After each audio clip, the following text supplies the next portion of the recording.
मध्य प्रदेश के जंगलों से एक ऐसी सच्ची घटना सामने आई है जो सच में रोंगटे खड़े कर देती है।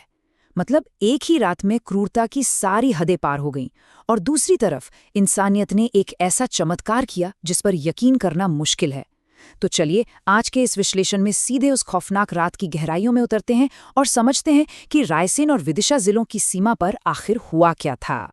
रातों रात एक इतना बड़ा तलाशी अभियान क्यों चलाना पड़ा, और वो भी 1-2 साल के मासूम बच्चे के लिए?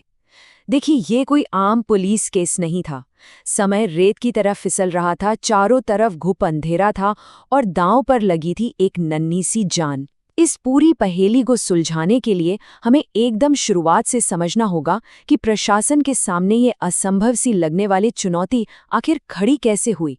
एक जानलेवा सफर इस पूरी दर्दनाक घटना की शुरुआत होती है बेगमगंज के हिमोतिया गांव से।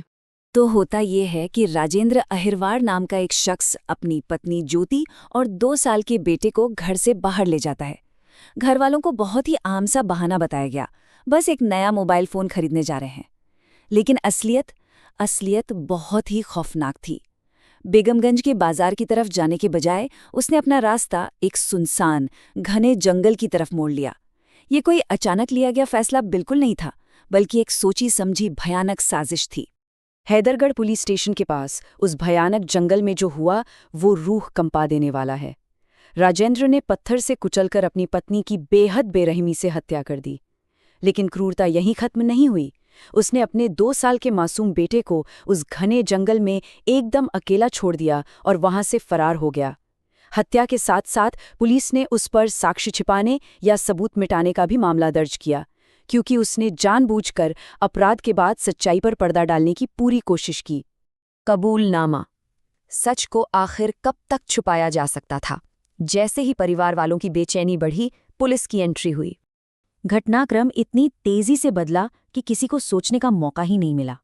शुरू के 1-2 घंटों में तो परिवार घर से ही निकला था, फिर अगले 3-4 घंटों में उनका रास्ता जंगल की तरफ मुड़ गया। असली हलचल तब मची जब 5-6 घंटे बीत जाने के बाद भी वे लोग वापस नहीं लौटे। रिश्तेदारों को अनहोनी की आशंका हुई और उन्होंने फौरन पुलिस को अलर्ट कर दिया। और सच में पुलिस की फुर्ती काबिले तारीफ थी। शिकायत मिलने के कुछ ही घंटों के अंदर 7वें-8वें घंटे तक पुलिस ने तेजी से कार्रवाई करते हुए राजेंद्र को दबोच लिया। ये त्वरित कदम आगे बहुत बड़ा रोल प्ले करने वाला था। पुलिस की कड़ी पूछताछ में जो सच सामने आया वो किसी को भी अंदर तक हिला दे। पुलिस अधीक्षक रोहित काशवानी ने इस खौफनाक मकसद की पुष्टि की। राजेंद्र ने अपना जुर्म कबूलते हुए बताया कि वो अपनी पत्नी के चरित्र और उसके संबंधों को लेकर शक करता था। बस इसी बेबुनियाद शक ने उसे इस कदर अंधा कर दिया कि उसने अपनी ही पत्नी की जान ले ली। लेकिन पूछताछ में उसने एक ऐसा खुलासा किया जिससे पुलिस के भी पैरों तले जमीन खिसक गई। उसने बताया कि उसका 2 साल का बेटा अभी भी उस भयानक जंगल में बिल्कुल अकेला है। रात में एक हताश तलाशी।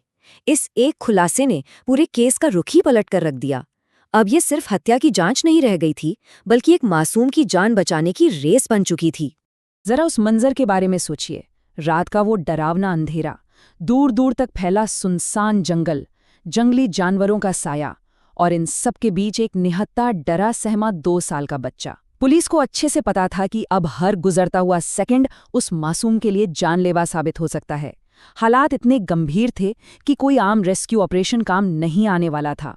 इसीलिए रायसेन और विदिशा पुलिस ने तुरंत एक बहुत ही बड़े पैमाने पर तलाशी अभियान शुरू किया।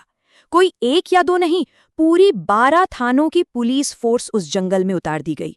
आसमान से चप्पे चप्पे पर नजर रखने के लिए ड्रोन उड़ाए गए और जमीन पर सुराग खोजने के लिए डॉग स्क्वाड की मदद ली गई। हाथ में टॉर्च लिए पुलिसकर्मी रात के उस घुप अंधेरे में खाक छान रहे थे। मतलब इस अभियान में संसाधनों की कोई कमी नहीं छोड़ी गई। 10 घंटे, पूरे 10 घंटे। ये कहने में छोटा लगता है, लेकिन उस अंधेरे जंगल में ऊबड़ खाबड़ रास्तों पर लगातार 10 घंटे तक बिना रुके बिना थके तलाशी करना, ये हर किसी की हिम्मत की कड़ी परीक्षा थी। सुबह की किरण के साथ मिला। 10 घंटों की उस दमघोटू और बेचैन रात के बाद आखिरकार सुबह हुई, और इसी सुबह की किरण के साथ मिली एक बहुत बड़ी राहत। सुबह सुबह का वक्त था जब तलाशी टीमों की नज़र झाड़ियों के पास पड़ी। बच्चा वहीं था। वो बहुत ज्यादा डरा हुआ था, भूख और प्यास से बुरी तरह टूट चुका था, लेकिन सबसे बड़ी और राहत की बात ये थी कि वो जिंदा था और एकदम सुरक्षित था। पुलिस के लिए ये किसी जीत से कम नहीं था। बिना एक पल की देरी किए उसे पानी पिलाया गया और उसकी नाजुक हालत देखते हुए तुरंत अस्पताल ले जाया गया। इस पूरे घटनाक्रम के बाद चीजें तेजी से आगे बढ़ीं। सबसे पहले तो उस मासूम बच्चे को अस्पताल में जरूरी मेडिकल केयर दी गई ताकि वो उस भयानक सदमे से बाहर आ सके। उधर आरोपी राजेंद्र पर हत्या और सबूत मिटाने के सख्त आरोप तय कर दिए गए।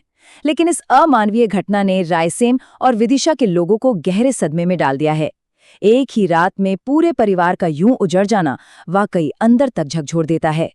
तो आखिर में एक तरफ बेबुनियाद शक की वजह से एक बेगुनाह महिला की जान चली गई और दूसरी तरफ उसी रात इंसानियत की एक बड़ी मिसाल ने एक बच्चे को मौत के मुंह से खींच लिया। ये कहानी इंसान के सबसे खौफनाक और सबसे बेहतरीन दोनों रूपों को हमारे सामने लाकर रख देती है।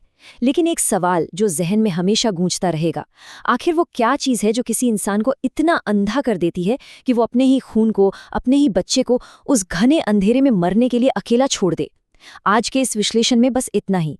ऐसे ही गहराई से जुड़े विषयों के साथ हम फिर हाजिर होंगे।